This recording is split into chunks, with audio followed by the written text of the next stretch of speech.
Hey, hey, hey, it's them boys that get it out the mud, representing them boys that get it out the mud. This is the Other Team Podcast. We're back again. Gosh, time's flying. EP 5? EP 5.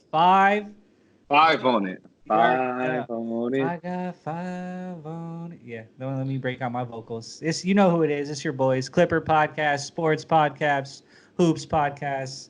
We're here to give you guys just a little bit of knowledge, school you guys on a daily basis, give you some good water cooler talk.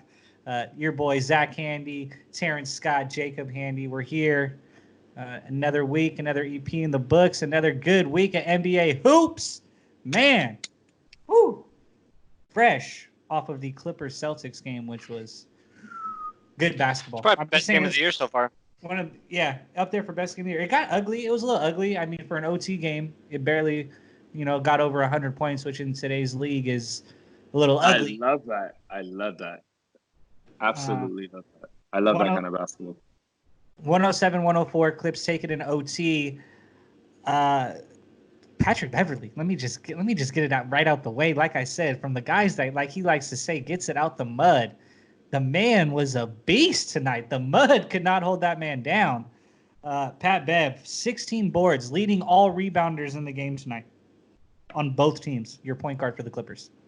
16. And 16 had, and then thanks. And had Kimba and Alcatraz. Yep. He almost had a triple-double. He had 14, 16, and 7. Alcatraz. I swear, we got to make sure we tweet that. We got to tweet that on the page later. That's so That good. man had a spectacular game. Like, Kimba was 4 of 17. And it was like it was one play he went to the rim and got it blocked by Beverly, and Beverly was just running down the court talking. I was like, man, this dude really does set the tone. And you got to live with his missed jump shots, like his errant passes. Like, we was just knocking Mo Hartless for not paying attention, but I'm looking at a wide open guard who should shoot the three, but I'm not going to knock Beverly because that man's going to lay it on the line every single night, give it all he got. My point guard has 16 rebounds. Like, who does that? That's Westbrook type. He hit big shots too. Yeah, 14 and points. he was knocking down. He hit big shots in the fourth down quarter the stretch. and the dagger in overtime. Big I got shots. no problems with what Beverly does. Like, that man brings intensity. He's somebody that you always have to play. But I do think having Beverly, it does make you have to have like a special kind of team because he's not your traditional kind of player. So you do have to have players that fit around him. But I do think the Clippers have what needs to fit around Beverly to succeed.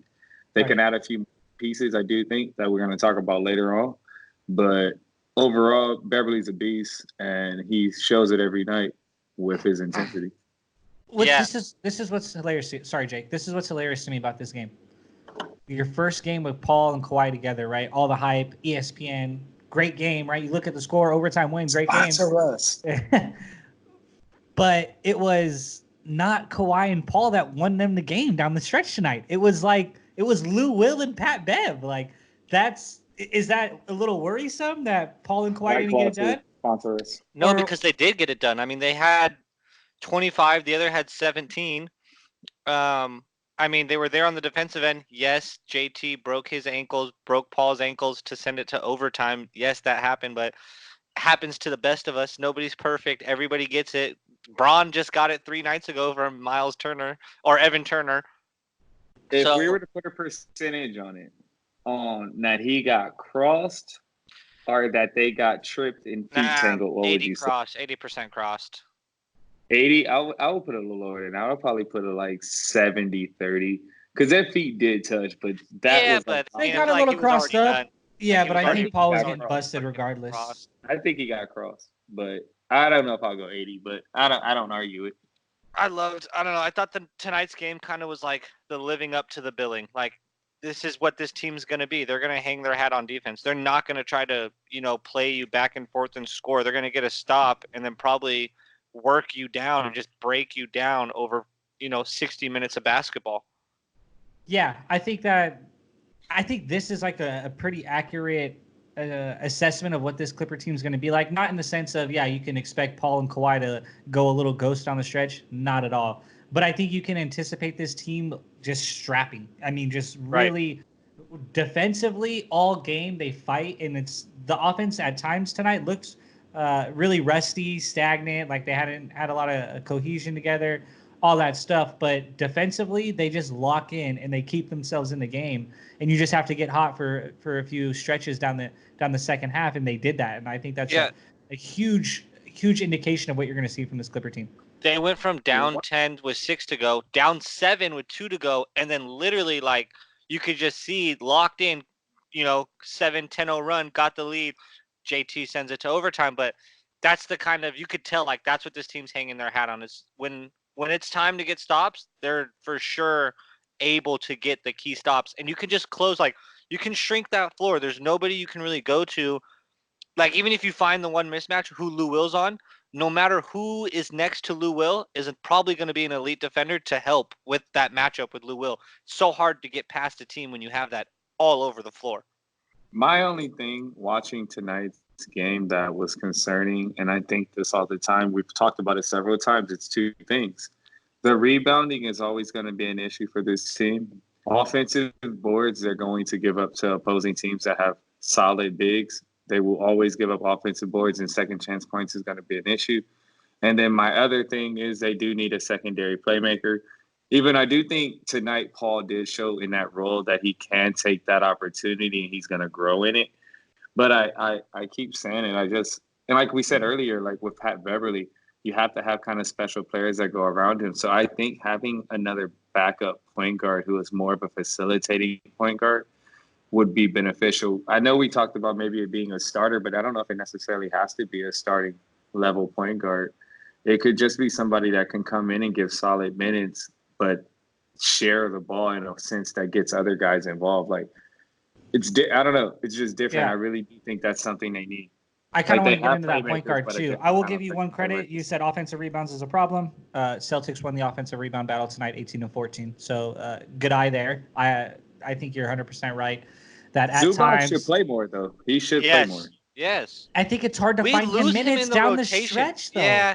We lose him though, like by the third quarter, we just lose him in the rotation. I feel like, and it's like, I don't think it's disheartening for him because he comes out and plays well every game, but it's like you got to find a way to get him more down the stretch. To me, I don't know. I don't know. It's kind of hard for me. Like, where do you fit him in? well, On I a think night too, like tonight where Beverly's playing so well, you can't really, because you could have gone with well, just Trent Lou, was 3 of 8. Kawhi, He Paul. wasn't that Right. effective tonight. I mean, I guess you still need his energy, so you're not really benching Trez, but there's got to be room out there. I mean, Harkless kind of got lost out there. He didn't get a lot of minutes late either.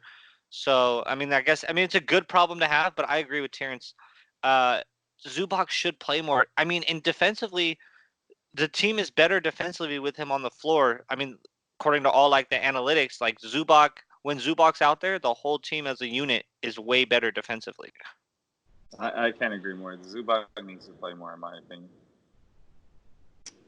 What do we need a facilitating point guard? Give me guys that you think are feasible that could get into that role. He lost his job to Markelle Fultz. Who did you say? I'm sorry, you cut out. DJ Augustine. He's already lost his job to Markelle Fultz. Got it. That is somebody I would love for them to get. I don't know what his contract situation is. We should look that up real quick, actually. But DJ Augustine is who I'm thinking they should go after. I'm not going to jump on we need a point guard like that yet. I won't lie. Terrence was right. When Paul was hurt, I think it was the first episode we talked about this. I don't know about him. Terrence said that Paul will bring a lot of facilitating to this. This is only his 4th game back, and like his IQ is off the charts. I totally agree with that. I think between Paul and Kawhi, considering Kawhi has become a much better playmaker this year with averaging 6.5 assists, you might have enough there with that. The more Lou Will tries to do it, I think the more shows that's not his game. It's like it works with Trez because that 2-man game, that pick and roll game, but the more he tries to like really create and get the thing for the team, the more I realize like that's not you, dude. That is not you. I have a name for who I would like. I couldn't agree. Go ahead. And like I said, we would need to dive a little more into contracts, but something that I would think is feasible and I could see this team moving pieces, Ricky Rubio. I think that would be something. They just signed him. Yeah, but at the end of the day, they're going to be looking to move and improve again. That's not a piece that you sign that you're deadlocked. I don't know. Phoenix is They're going to be tough, and I think they're going to win games. But I think come trade deadline, that's a valuable veteran piece that I think could benefit Phoenix to move, given what direction they're possibly going in. I think that would be a really good improvement. That's the type of guard that we're talking about and looking for the Clippers. I think you're right with what we need, but I think we'd have to give up too much to get him. I think he still has some good value. I agree with that. And two, I also think Phoenix and just the state that they're playing in, they're more going to be buyers than sellers at that point. I think they're going to be a stand pat team, to keep it honest. Even if their record isn't what they think it's going to be, that team is treading in the right direction. They're going to start buying and start selling because, one, like you have to start building around Booker sooner or later. Two, that team is starting to get better. So I don't see why they would start selling guys when things are starting to finally look. I think building around Booker, I think the smart way to do that would be releasing a guy like Rubio, like getting some value for him if he's playing well. I don't see him in the future plans for the Suns. He's on the back end of his career, I would say. I mean, to me, it seems like a movable piece. Like a 2 or 3 year deal, though. I don't think it was a long deal. It wasn't a long deal, so it's a very movable deal. I would prefer DJ because he's just cheaper and you could for sure get DJ for cheaper. Bringing Ricky Rubio it's like you're kind of not bringing in a better shooter than Patrick Beverly. So, like, what's the point? But I'm bringing in a playmaker, and we already said we don't care for shooting. We want a playmaker. And Rubio's a great playmaker. But the Clippers could use more three-point shooting if you're going to have another guy out there who's just going to play make, because that means you can never play Rubio and Beverly together. Because then it's like, well, you could stagger off those guys. I think you could. I don't know. It'd be that we're starting to get off. Like really I'm not really putting much thought into it, but I don't know. I don't really put much stock in trying to get Rubio because I think Phoenix wouldn't want to sell him, and I don't necessarily think I would want him on the Clippers. I would want more of a knockdown point guard. To touch on the Celtics real quick, that Celtics team might be best defensive team in the East. Actually, probably best defensive team in the East. I think it's Philly's got some big bodies. Probably best coach team. Feel pretty good. But man, that's a tough team. That's a tough team. It's a tough team. It's probably best coach team in the East. I'm not sure if it's the best team in the East or the best defensive team in the East, but I think it's probably the best. Yeah, who's better? Toronto is the best coach team in the East. Oh. They lost the face of their team, and they're still they've lost 3-4 games. Toronto's impressed me. Shout out Nick Nurse, great job. I would say I think Brad Stevens is doing a lot over there with what he's got. A lot. Well, he's got a lot though. Yeah, 10-4 for Toronto. Great record, 100%. Yeah. Spectacular. Like those boys lost Kawhi and still just Danny. And to give it a buck, they lost Danny Green too. Who looks great. He's been playing great. I thought that was funny. Kyle Lowry's been hurt for some of the year. And Ibaka. I saw that Danny Green tweeted he got drug tested after he had that pullback boomer. That's messed up. Come on, NBA. Y'all got to be better. Let my guy live, man. Come on, man. Before we start getting out of here, I got to shout my homie shirt out, though, man. The Black Panther. It's super. Pretty dope. Shout out my girl. She hooked me up. I had to put it on the pod. As soon as she bought it for me, I was like, oh, this is going on the pod immediately. This thing looks good. Appreciate you, my man. Some points. Okay. Wakanda forever. He hated saying that shit, too, for sure. But thanks, man. I appreciate you. But I would go with Nick Nurse and Toronto because I really do like what they're doing with losing Kawhi. And it's hard for me to go against that. I feel you. It's really hard for me to go against that. So we reached out to y'all on Twitter. We're going to call this our mail it in, the mailbag segment, whatever you guys want to call it. We want to hear what you guys want to talk about, man. We love to get up here and talk hoops. We love to get up here and talk Clippers basketball. And we appreciate that you guys all listen and support that. But at the end of the day, stuff's popping. Stuff is popping, going on around us. And we asked you guys to reach out.